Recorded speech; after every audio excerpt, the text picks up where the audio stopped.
FrontPageBets.com. Mike Szvetitz here with Gerry, Ahern, breaking down the conference basketball schedule. Conference tournaments start this week, and FrontPageBets has all of it, from all 32 men's conference basketball tournaments that start from the Patriot League that started today, the Horizon League, and you've got everything from America East to the ACC. Joe Sullivan, the former longtime sports editor of the Boston Globe, broke all 32 tournaments down for us for Front Page Bets, and Gerry, like from the America East to the SEC, everything in between. Joe knows what's going on. Gets no better than Sully's Court, man. He's been doing it for a long time. Good friend of the program, so to speak, and great insight. If you haven't checked it out, read it. Yeah, and so frontpagebets.com, we dropped it yesterday. Now Tuesday, going into conference basketball tip-off all over the country. And we know we've got the big Power 5, Power 6, the bigger conferences will start next week. But as we head into kind of the last full week of the regular season, going into conference play, like we said, for the big boys, what are we looking at, Gerry? I mean, this season seems like it's one of those seasons where there hasn't been a lot of, one team hasn't really separated itself. A lot of parity, a lot of changeover at the top 2, top 3, top 4, especially after this week, when first time in history of the AP poll, the top 6 teams lose and 7 out of top 10 lose. So what are we looking at going into the conference tournaments? Are we looking at a team or at a league, at a program, at a tournament that's going to have maybe, some surprises, or is there going to be is the cream always going to rise to the top as it always does? Well, there are always surprises, but I think this year is particularly ripe for them. And I think what we have the recipe for is truly March Madness, with some, favorites getting knocked out early in conference tournaments and some also-rans making late runs here. It's going to make it pretty tough, I think, on Selection Sunday when this all rolls out in a couple of weeks, but it's ripe for upsets. And I think that's what makes college basketball so much fun. Yeah, and that's one of the things is we have these conference tournaments. You got the Big Ten, the Big East, SEC, ACC, really kind of jockeying not only for, seeding in the NCAA tournament, but really in the conference tournament. These guys, especially if you look at the Big Ten and the SEC, so to speak, there's so much at the top 4 or 5 positions where you're not going to have, you might have favorites, but anybody can win on any given night, especially in those conferences. SEC, you look at Kentucky, perennial power in the SEC, but now Auburn spent time ranked number 1. They're in the top 5, top 6, even after they lost. You've got Arkansas, Tennessee. Then you look at the Big Ten, from Michigan State, who had a big win this weekend, to Michigan, Wisconsin, Purdue lost again too. So we're seeing some of these bigger conferences might just beat each other up in the conference tournaments. No question. I mean, we saw it last weekend with Kentucky and Arkansas, with Auburn and Tennessee, with Baylor and Kansas in the Big 12, another conference that's going to have the possibility to really have some things shook up a little bit. It's as interesting a conference tournament season as I can recall in a long time. And I think it's going to be a great NCAA tournament. And I know you won't toot your own horn, but I will. 3-0 this past weekend on your picks. You got. Oh, I'll toot my own horn.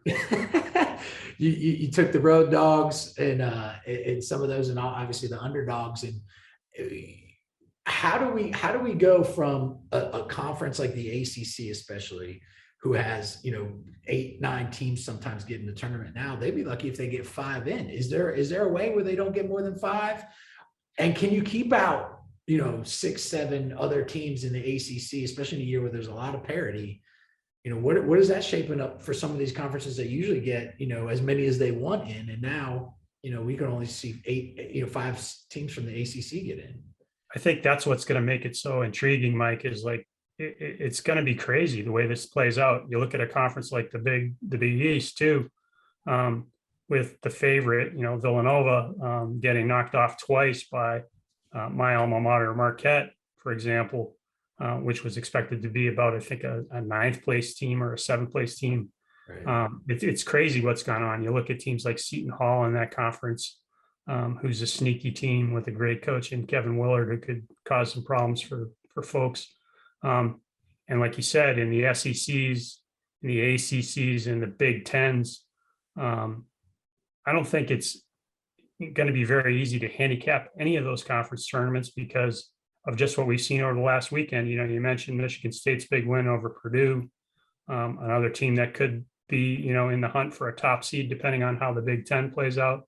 There's just so many subplots and storylines, and there's really very few, as Joe Sull pointed out in his column, very few teams that are sort of eliminated from the hunt in these conference tournaments, which some coaches hate them because of that, because it sort of breathes life into an otherwise, you know, dead season. But I think it's great. I just think it's so much fun. It sort of brings you back to Hoosiers and it's March, and like everybody has a shot. You know, the dogs can hunt if they get their opportunity, and I love it. I mean, I'm so excited to be on the cusp here of March, on March 1, talking NCAA tournament and talking conference tournaments. No doubt. Survive and advance is what it's all about at this point in the season. And all you need is that chance. And that's the great thing about these conference tournaments and the automatic bids. If you win, you know, you're looking at teams even from like the A10 or other leagues who might not have even been an automatic or get in that large bid, but they can get in the dance with a victory in the conference tournaments championship game. So again, let me give you a team right out of the bat that I'm in love with, that I think could make some noise. Davidson. You know, you may remember from 2008 with Steph Curry and Bob McKillop, who's still there leading the squad, but they've got a point guard in Foster Loyer, a transfer from Michigan State, who has really shined for them and taken over as captain just in his first year coming in from East Lansing. That's a team you do not want to play in, whether it's a conference tournament or an NCAA tournament. That could be an early Cinderella type pick. You know, Murray State is another program familiar in NCAA lore that has pulled an upset or two. This is going to be a heck of a tournament. This is going to be a heck of a conference season, but there's a lot of opportunity here for things to go off the rails. And to me, that's the most fun. That is the most fun, whether it's from a betting perspective or from a fan perspective, or just, you know, people who enjoy watching the sport. Brackets. You know, the dog beats you in the bracket. I know that happened to you in football back in your Auburn days, but when you get beat by a dog, you know, in your pickup. Just to be clear, folks, we're not talking about an underdog. We're talking about an actual canine. A golden retriever named Pounder. That's a story for another day, Gerry. We'll pick that one up next time we do this. Thanks for reminding me of the shame that's come all over me now. I have flashbacks for that, but we've got it all here. Front page bets for you. March Madness starts right here, March 1, ready to tip off, and it's going to be a crazy season, like it always is. Front Page Bets will have you covered as far as the lines, over-unders, the spread, who to look out for. You know, and we're excited to bring it to you. Our first year in March Madness here at Front Page Bets. So for Gerry, Ahern, Mike Szvetitz, we'll see you next time.